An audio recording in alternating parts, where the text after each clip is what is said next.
All right guys, a lot of you asked how I color grade in my last video. So today I'm gonna be taking you through my process and how I approach color grading. So let's get into it.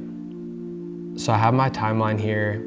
I have my adjustment layers above all my clips. And what I'll do is I'll go to my adjustment layer, pop open the Lumetri color, and I will input my LUT. And this is base coat. It is a Rec 709 conversion LUT. And already we have a pretty insane starting point. So you can see the before and after is pretty substantial. So the next thing I would say is, I shot this a bit underexposed, so I'm gonna come down to my actual file, and this is where I'll make all my other adjustments. So the adjustment layer is just my LUT, nothing else. So I shot this a bit underexposed, so I'll brighten it a touch. And then the next thing I would do to this image is just come down to my hue and saturation, and I'll pull this down just a touch, just to get those skin tones in a place where I like them. So you could see. And that's honestly all I would do for this clip. Next clip, guys, same thing. We're coming in on the adjustment layer.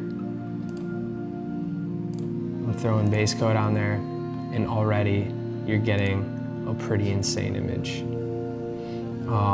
But still, I think this is shot a bit underexposed, so we're gonna bring up the exposure just a touch and bring down the shadows a little bit. And honestly, guys, this is all I would do to this clip. Come to the next clip here.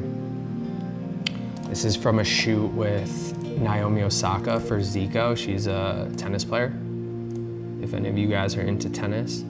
So here, I think we're a bit overexposed. So I'm gonna come if I ever overexpose, I always come into the shadows before I drop exposure, and I'll just come and pull the shadows down just a touch to really bring out that color density. And then the same thing here.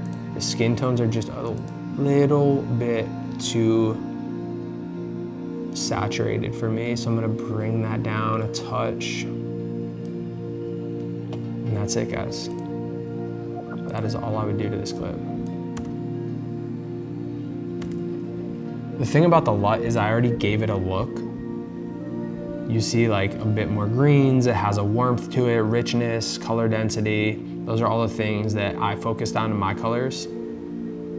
So I don't do too much. It kind of really expedites my workflow a ton. Cool. Next clip. This is Candace Parker, who's a WTA player. We're just gonna bring in my LUT here. Already you're in a phenomenal place. The only thing that I would do to this clip is bring down the shadows to get that color density, and then a touch in the highlights. And then the other note that I would say is I'll come into this, and because we're getting a touch of color cast, this is just from my ND filter, because we're so wide, I'll just come into the scale and bring it up just a little bit to hide some of that color cast up there. But yeah, this is all I would do.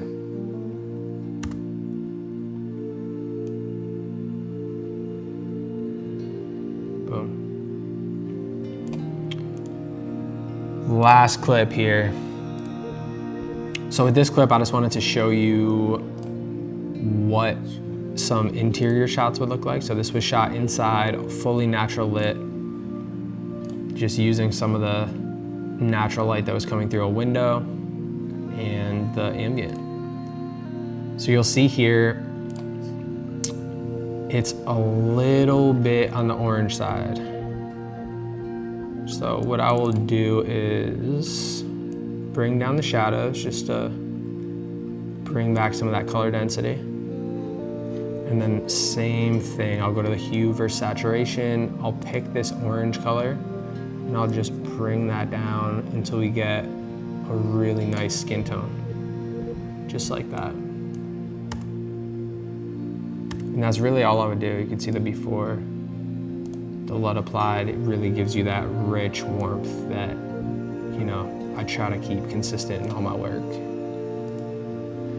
The other thing that I do that I'll show you guys is I will make another adjustment layer and throw that on top. And this layer is just gonna be for grain. And the way that I use grain is I do have a plugin from Dehancer that I'll throw on there. And then instantly it throws on a film look, which kind of looks shit. So I uncheck that. I'll uncheck the print, bring back that color dense, and then I'll leave on the grain. So film grain usually comes 35mm 250. I think that look is really nice. You can kind of see just how it brings in that bit of texture that to me I love, but it's not for everyone. It's not, you know, in a ton of commercial work, so that's that.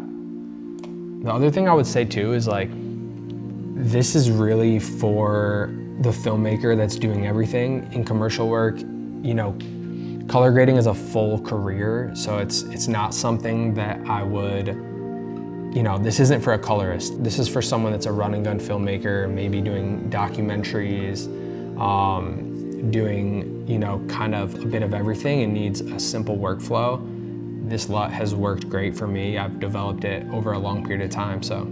And I would just note too that this footage is all shot in an FX3, so it doesn't have internal NDs, and I use one of the variable NDs. So I will say, like, with different variable NDs, the color cast shifts quite a bit, and it will absolutely affect your color grading and the LUTs that you use. I'll just note too that you're not gonna color your way out of bad shots. Like if the framing sucks, if the lighting is shit and you're shooting at noon, it's like there's not much you can do to color grade your way out of that. So, you know, number one thing before any LUT that I would say is to always pick your shots and focus more on that. Don't rely on color to save your images. If you guys want to shop this LUT, you can get it in the description. I'll link to the website. You can get 20% off with the code INSIDERS.